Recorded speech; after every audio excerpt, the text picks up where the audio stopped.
بسم الله الرحمن الرحيم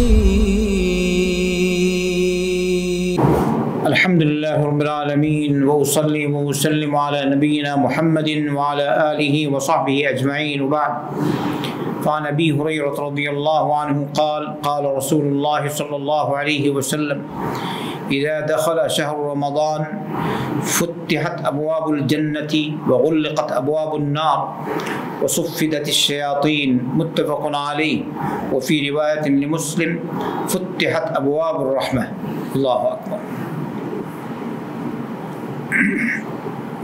রমজানের ফজিলত সম্পর্কিত এই হাদিসটি রমজানের বৈশিষ্ট্য।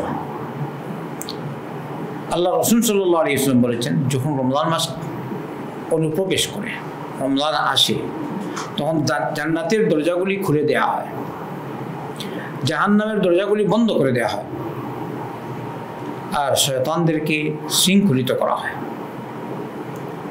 আল্লাহু আকবার।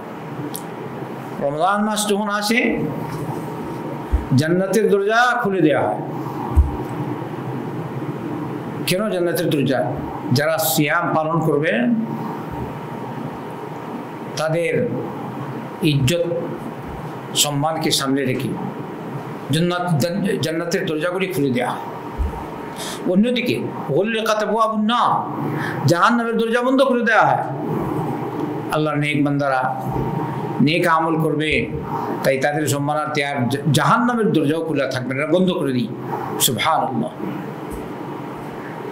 ওয়াসুফিদাতিশ শায়াতিন, শয়তানদেরকে শিকল দিয়ে বেঁধে দেওয়া হয়।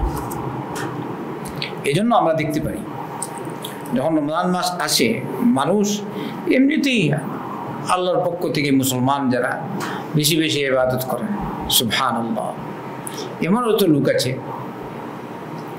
যারা হয়তো বাকি 11 মাস আল্লাহর ইবাদত খুব কম করেছে, অথবা করেনি, কিন্তু রমজান মাস আসলে আল্লাহর দিকে রুজু করে, অনেকে তওবার মাধ্যমে রুজু করে, 5 ওয়াক্ত সালাত পড়ে, তারাবির সালাত পড়ে, আবার রমজান মাসের সিয়ামও রাখে।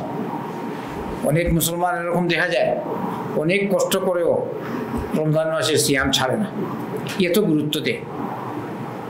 তো তার কারণটা কি? তার মধ্যে যে ঈমান আছে, সেই ঈমানের আলো জ্বলে ওঠে ওই সময়। অন্যদিকে আল্লাহ পাক জান্নাতের দরজা খুলে দেন, জাহান্নামের দরজা বন্ধ করে দিয়েছেন, আর কি করেছেন? শয়তানকে শিকল দিয়ে বেঁধে দিয়েছেন। তাই শয়তান যে 11 মাস এত মানুষকে প্রতারণায় প্রতারিত করতো, সে দূরে। এজন্য মুসলমান মাহফুজ। তাই এই সময় বান্দা আল্লাহর দিকে রুজু করে। তো আমাদের জন্য এটা সুযোগ, সামনে রমজান মাস আসছে, রমজান মাসে যেন আমরা তন মন সব দিয়ে আল্লাহর দিকে রুজু করি। আমরা সব রকমের ইবাদত যতটুকু পারি আল্লাহর ইবাদত, যাবতীয় ইবাদত করব, সিয়াম পালন করব, কিয়ামুল লাইল করব, তিলাওয়াতুল কোরআনের তিলাওয়াত করব, এমনিভাবে জনকল্যাণমূলক কাজ করব, নেক কাজ যে যতটুকু পারি করার চেষ্টা করি নিজ তৌফিক অনুযায়ী। সদকা খয়রাত, আমি সদকা খয়রাত করার মতো আমার তৌফিক নাই, কিন্তু আল্লাহ রাসূল সাল্লাল্লাহু আলাইহি ওয়াসাল্লাম আপনাকে সুসংবাদ দিয়েছেন, বলেছেন কুল্লু মারুফ সাদাকা। আল্লাহু আকবার। প্রত্যেক নেক কাজই সাদাকা। বলেছেন আল কালিমাতু তাইয়্যিবাতু সাদাকা, ভালো কথাও সাদাকা। আপনি এমনি সাদাকা করতে পারলেন না, আপনি তাসবিহ পড়লেন, সুবহানাল্লাহ, আলহামদুলিল্লাহ, লা ইলাহা ইল্লাল্লাহ, আল্লাহু আকবার, লা হাওলা ওয়ালা কুওয়াতা ইল্লা বিল্লাহ, সাদাকা। আল্লাহুম্মা লাকাল হামদ। যে কোনো নেক আমল বান্দা করে সাদাকা। আচ্ছা, এই হাদিস থেকে বোঝা যাচ্ছে শয়তানকে শিকল দিয়ে যে বাধা দেওয়া হয়, এজন্যই এই মাসে আল্লাহর নাফরমানি কম দেখতে পাই আমরা মুসলিম কান্ট্রিগুলিতে, মুসলিম এরিয়াগুলিতে। আলহামদুলিল্লাহ। আচ্ছা, সহিহ মুসলিমের রিওয়ায়াত অনুযায়ী এসছে ফুতিহাত আবওয়াবুর রাহমা, রহমতের দরজাগুলি খুলে দেওয়া হয়। রহমতের দরজা আর ওখানে এসেছে পূর্বে যে আবওয়াবুল জান্নাহ, জান্নাতের রহমত, জান্নাতের দরজাগুলি খুলে দেয়া হয়। তো জান্নাতি রহমত, আল্লাহর সন্তুষ্টি লাভ হয় যদি আপনি সিয়াম পালন করেন, যদি আপনি আল্লাহর দিকে রুজু করেন। তো আমরা সবাই আল্লাহর দিকে রুজু করার চেষ্টা করি। রমজানের আগেভাগেই, রমজান আসার আগেভাগেই আমরা প্রস্তুতি নেই। আল্লাহ যেন আমাদের সকলকে রমজানের মর্যাদা বুঝে রমজান মাসে নিয়ম মতো এবং নিয়মিত আল্লাহর যাবতীয় বিধান পালন করার তৌফিক দান করেন।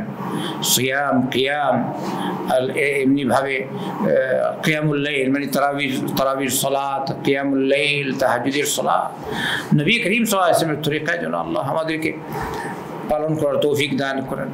আল্লাহ যেন আমাদের সকলকে তার যাবতীয় নাফরমানি থেকে বাঁচার তৌফিক দেন এবং সত্যিকারের তওবার মাধ্যমে আল্লাহর দিকে রুজু করার তৌফিক দান করেন।